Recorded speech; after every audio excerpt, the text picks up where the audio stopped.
சின்ன வயசில் அதுவும் கல்யாணத்துக்கு முன்னாடிலாம் எங்கள் அப்பாவுக்கும் எனக்கும் வந்து ஆர்கியூமெண்ட் நடந்துகிட்டே இருக்கும். அது எதனால அப்படின்னா, என் தம்பி வந்து காலேஜ் முடிச்சுட்டு வந்துட்டு அவனா சாப்பாடு வச்சு சாப்பிட்டான் அப்படின்னா அன்னையோட வந்து முடிஞ்சிருச்சு. அதுவும் நான் வீட்டில் இருந்தேன் அப்படின்னா சுத்தம் ரொம்ப வந்து பயங்கரமாக திட்ட ஆரம்பிச்சிருவாங்க. ஒரு ஆம்பளை பையன் அவனா வந்து சோறு போட்டு சாப்பிட்றான், ஒரு பொம்பளை பிள்ளை நீ மட்டமளக்கா உட்காந்து டிவி பார்த்துட்ருக்க அப்படின்ற மாதிரி திட்ட ஆரம்பிச்சிருவாங்க.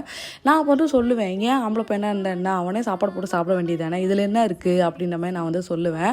பட் அவங்க வந்து ஏற்றுக்கவே மாட்டாங்க. அது எப்படி ஆம்பளை பையன் வந்து அவனா போட்டு சாப்பிட்லாம் அப்படின்ற மாதிரி என்கிட்ட வந்து சண்டை போட்டுகிட்டே இருப்பாங்க. கல்யாணத்துக்கு அப்புறம் இதே வந்து நம்மளோட ஹஸ்பண்டோ இல்லை வீட்டில் இருக்க யாராவது இந்த மாதிரி பண்ணிட்டாங்கன்னு வச்சுக்கோங்களேன், அவ்வளோதான் இன்றைக்கி வந்து ஒரு பெரிய பிரச்சனையாகவே நிறைய வீடுகளில் வந்து மாறிடும். பட் இதை பற்றின உங்களோட கருத்துக்கள் என்ன, நீங்கள் என்ன இதை பார்த்து வந்து யோசிக்கிறீங்க அப்படிங்கிறத சொல்லுங்கள். ஏன்னா வீட்டு வேலை அப்படிங்கிறது 2 பேருக்கும் பொதுவானது தான். இது வந்து ஒரு லைஃப் ஸ்டைல் பழக்க வழக்கம், நம்ம எல்லாருமே வந்து கற்றுக்க வேண்டியது. இதை வந்து ஸ்பெசிஃபிக்காக வந்து இந்த வேலையெல்லாம் வந்து இவங்க தான் பண்ணணும் அப்படிங்கிறத நீங்கள் எப்படி பார்க்குறீங்க அப்படிங்கிற கீழே கமெண்ட் செக்ஷனில் என் கூட வந்து ஷேர் பண்ணிக்கோங்க.